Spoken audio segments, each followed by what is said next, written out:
శోభన్ బాబు చిత్ర విశేషాలు అందరూ దొంగలే. తెలుగులో ప్రముఖ ఛాయాగ్రాహకుడు ఎస్. వెంకటరత్నం హీమ్యాన్ శోభన్ బాబుకు సన్నిహిత మిత్రుడు.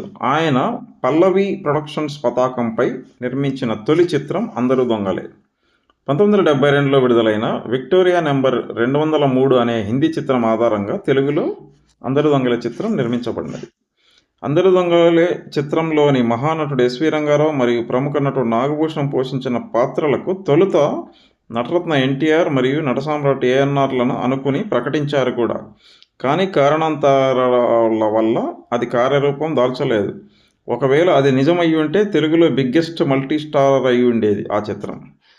జగపతి పిక్చర్స్ అధినేత విబి రాజేంద్ర ప్రసాద్తో తనకున్న సాన్నిహిత్యంతో ఎస్. వెంకటరత్నం అందరూ దొంగల చిత్రానికి దర్శకత్వం వహించమని కోరగా ఆయన అంగీకరించారు.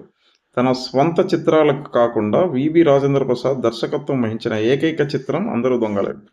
అందరూ దొంగలే చిత్రం మే 31, 1974 నాడు 30 కేంద్రాలలో మొత్తం 36 థియేటర్లలో విడుదలైనది.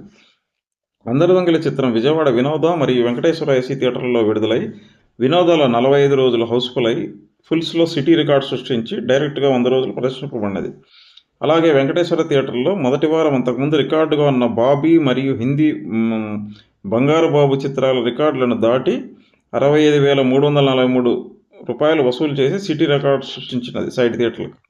అందరి దొంగలే చిత్రం విజయవాడ వినోదతో పాటు హైదరాబాద్ సుదర్శన్ ఏసీ, విశాఖపట్నం జ్యోతి మరియు గుంటూరు విజయ థియేటర్లలో డైరెక్ట్గా 100 రోజులు ప్రదర్శింపబడినది. 94 ఏళ్ల తెలుగు చలనచిత్ర చరిత్రలో ఏ సంవత్సరంలోనైనా మే 31వ తేదీ విడుదలై 4 కేంద్రాల్లో డైరెక్ట్గా 100 రోజులు ప్రదర్శింపబడిన ఏకైక చిత్రం అందరూ దొంగలే. అందరూ దొంగలే చిత్రం 15 కేంద్రాలలో 50 రోజులు ప్రదర్శింపబడినది.